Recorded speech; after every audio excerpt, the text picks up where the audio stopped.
Welcome to episode 134 of the Selling Your Screenplay podcast. I'm Ashley Scott Myers, screenwriter and blogger over at sellingyourscreenplay.com.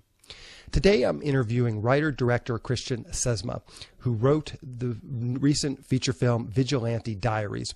Vigilante Diaries started out as a web series, a short web series that they put together and slowly has grown into this feature film. So we talked through that whole process, how we got the web series done, and then ultimately how he was able to turn it into a feature film.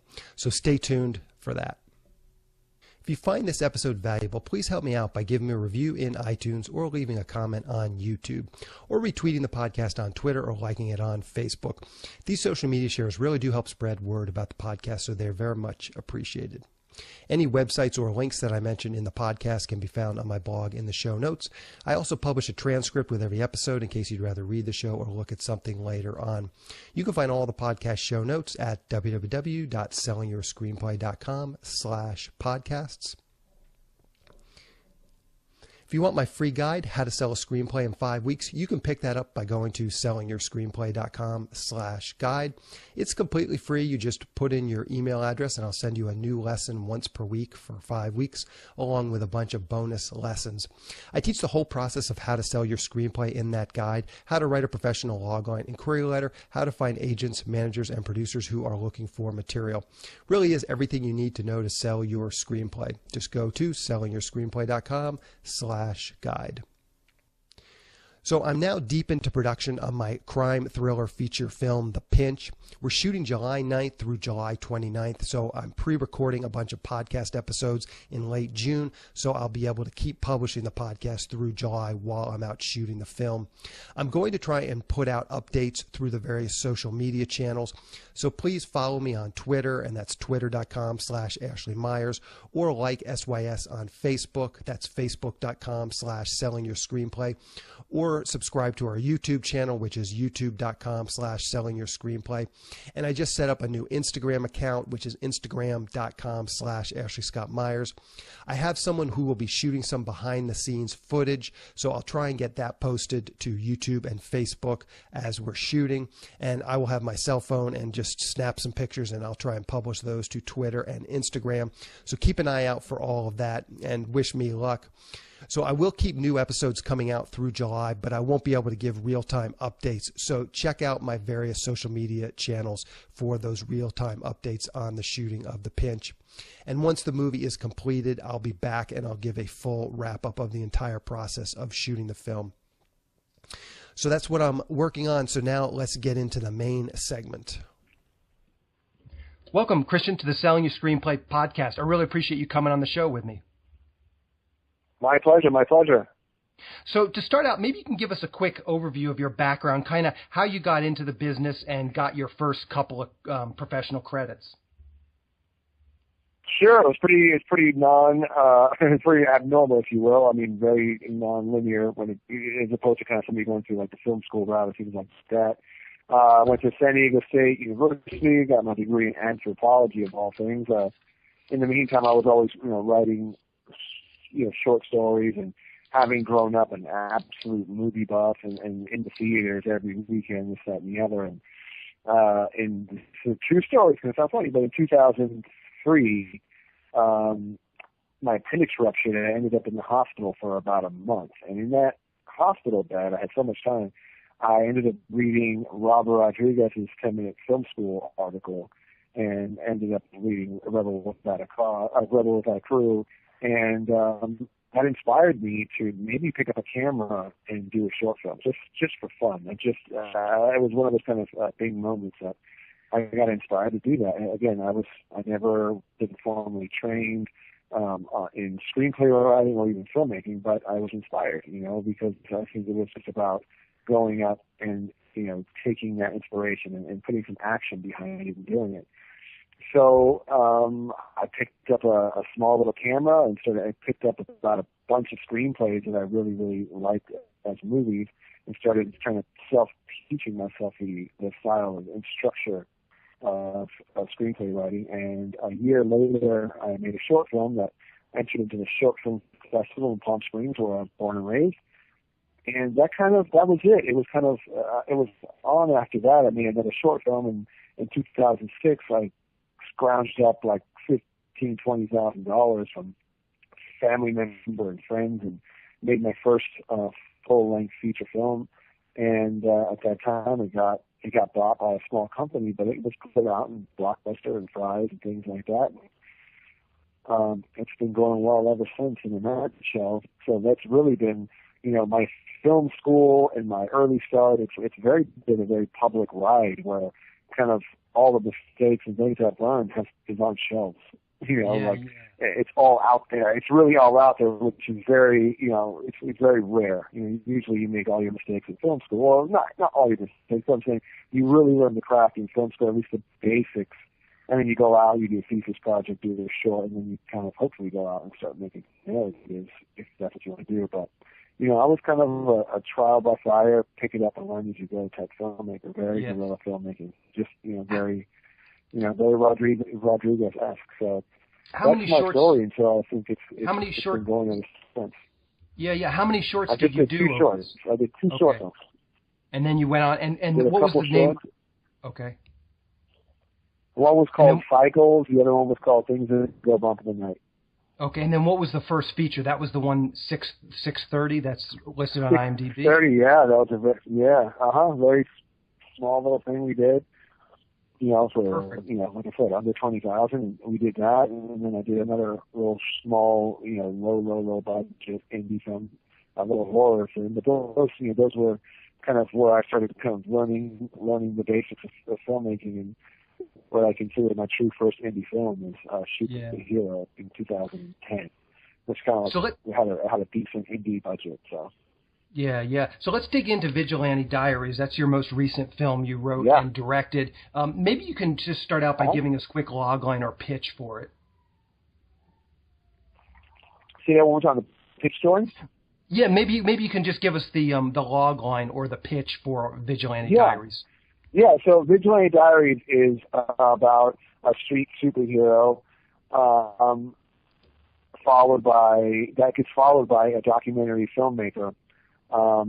And basically this documentary filmmaker gets in over his head following the exploits of this street superhero, and ends up in a crazy underground world of mob bosses and mercenaries and violence and drug trafficking, and ends up being part of this kind of overarching big international story where one man is trying to fill the world with the chaos and using everyone as pawns. Yeah. So this started out as a web series, correct? Yes, totally. So maybe you can take us through that process of, because there's lots of screenwriters out there creating web content. Maybe you can take us through that process of, you have the web series. How did you actually get to the point where you found funding for the feature film? Well, the web series came in between feature films. So, Paul Sloan, the writer, and myself were in between feature film projects, and we were looking again for something to kind of pass the time and keep our skills sharp and keep practice going. Because that's what filmmaking is. It is. It's about getting up to bat. It's about swinging, getting up to bat, and practice. And so we called up our buddy Jason Mewes and was like, "Hey, dude, do you want to go off and make this really crazy, couple episodes web series about the story that I just said, and do it?" The idea was to do a very graphic novel, hard rated R, Punisher style story, but make it really action comedy. And so we did that, and a company called Chill.com backed us on that for a few episodes, and that website didn't end up going anywhere. So we did the web series. So we premiered at Comic-Con. It was a lot of fun. Machinima put it out a few times.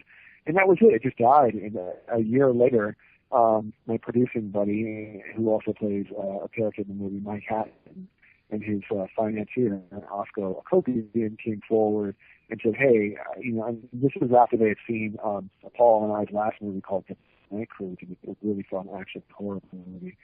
And they were like, "Hey, you guys have 20 minutes to finish the web series. Why don't we shoot another hour and make a full feature-length movie out of Vigilante Diaries? Because we really think that the storyline is pretty unique and very crazy." And so that was the start of what happened and how it started, how it came to be. Okay. So now, just so I understand this, so you repurposed those web series and put them into the feature film? So it's like literally some of the same footage, or you reshot everything from start? Well, no, we didn't do everything from start. At the time, because Vigilante Diaries has been this very trippy project where it's had a life of its own. So we shot Vigilante Diaries, the movie, back in 2014. And it's 2014. So we used about 20. We used the full web series footage, right? We did that. People liked. We finished that movie completely. Everyone dug it, and they immediately gave us funding for a sequel, so they could do like a 2-package deal. So we went off and shot the sequel overseas, and that's the stuff in Armenia and London and Glasgow. So we went and shot off all that stuff. And so on the way back from that trip, I thought to myself, wouldn't it be amazing? Wouldn't it be a very unique thing to do is if we took all this footage and put it back into the original cut of the very first Vigilante Diaries movie, where that became the third act to what the original movie was. So it's been this kind of morphing of footage and storylines together. So we abandoned the sequel idea and merged these two stories together to make one crazy epic action indie, and that's what happened. And so we added Michael Jai White to the storyline, shot a new beginning, shot a new end, and what the original web series footage became just became a 2-minute flashback sequence where Jason Mewes kind of tells you how this all came to be. I see. Everything else was all brand new. But in the original Vigilante Diaries movie, kind of part one that nobody will ever see, that cut, it was the first act of that movie. I see. Now, you had Jason Mewes involved with this. Was he somebody that you had worked with before on other projects? How did you actually come to meet him? Yeah, so Jason Mewes I met when we did was considered my very first indie film, which was called Shoot the Hero. So we met on that. He's the lead in that, and we became good buddies. And so we always wanted to work together. And he was in my movie The Night Crew as well, which comes out later this year. And this came about, and so he's been involved ever since. So we couldn't make Vigilante Diaries without Jason Mewes, that's for sure.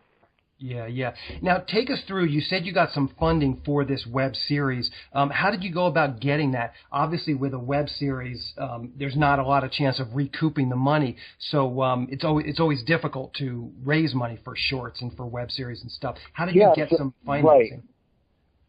Right. At the time, this company called Chill.com, which was owned by a couple of buddies of mine, they were experimenting with the crowdfunding idea and the structure. Mm-hmm. And so they had a bunch of startups. They're great entrepreneurs and tech guys.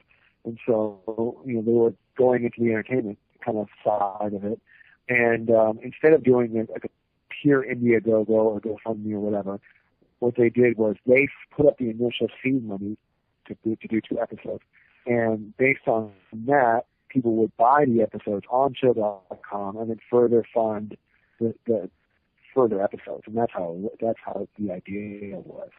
So you would make the episode, they funded the episodes, and then after that, whoever based off of the revenue that they would get by the watches of these episodes, that's how they would do it. So that model didn't work, and they had other projects, but I think in essence that model didn't end up working for them the way they thought, and that's why the web series just kind of came and fizzled out, along with the company itself. I see. Now, take us back even before that. You talk about these first 2 movies. It sounds like at least the first one, the 630, was basically just funded through friends and family, however you could scrape the money together. And at some point, you took that leap where you're actually bringing in funding. What kind of led to that point? I mean, that's the real jumping off point when other people that are, sophisticated investors are actually investing in your projects. Where was that point, and how did you make that leap from, just getting money together from friends and family to actually having a professional company come in and invest? Oh, I personally think the leap comes from actually having a body of work to show that it is marketable, intangible, and is able to at least make some sort of profit or be sellable, right? So without 630 actually being sold and actually on shelves, I couldn't take myself as a filmmaker or any other project somewhere, and this is my journey personally, so I couldn't take that and say, hey, to a private equity investor or a company and say, hey, can you give me, which, the next movie was like $100,000.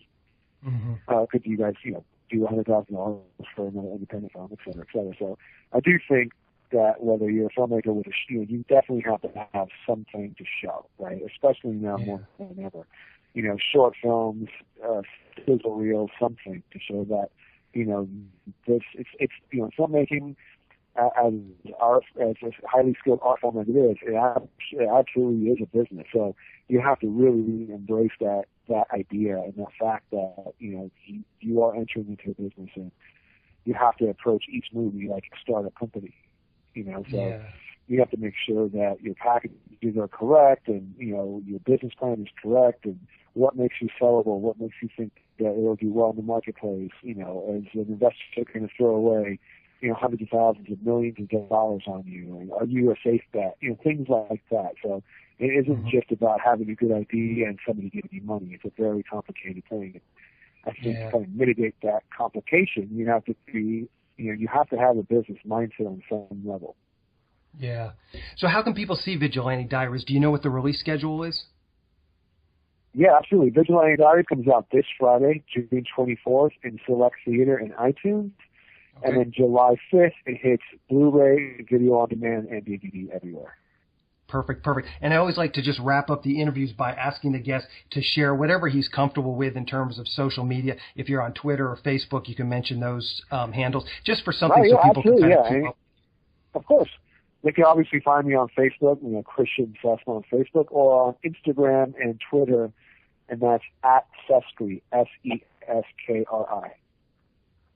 Perfect. And I assume Vigilante Diaries, do you have Facebook and Twitter set up for those as well? Yep. Yeah. Okay, perfect. So I'll track all that down. I will put it in the show notes so people can click over to that. I appreciate this, Christian, coming on and talking with me. Good luck with your film. Thank you so much, Ash. I just want to mention two things I'm doing at Selling Your Screenplay to help screenwriters find producers who are looking for material. First, I've created a monthly newsletter that will be sent directly to producers. Every member of SYS Select can submit one logline per newsletter. I went and emailed my large database of producers and asked them if they would like to receive this monthly newsletter of pitches. So far, I have well over 300 producers who have signed up to receive it. These producers are hungry for material and happy to read scripts from new writers. So if you want to participate in this pitch newsletter and get your script into the hands of eager producers, sign up at sellingyourscreenplayselect.com. And secondly, I've partnered with one of the premier paid screenwriting leads sites so I can syndicate their leads to SYS Select members. There are lots of great paid leads coming in each week from our partner. Recently, I've been getting 10 to 12 high-quality paid leads per week. These are producers and production companies who are actively looking to buy material or are looking to hire a screenwriter for a specific project. If you sign up for SYS Select, you'll get these leads emailed directly to you several times per week. These leads run the gamut from production companies looking for a specific type of spec script to producers looking to hire a screenwriter to write up one of their ideas. There are shorts, features, producers looking for TV and web series pilots. It's a huge array of different types of projects that these producers are looking for. And these leads are exclusive to our partner and SYS Select members. To sign up, go to sellingyourscreenplayselect.com. Again, that's sellingyourscreenplayselect.com. That's the show. Thank you for listening.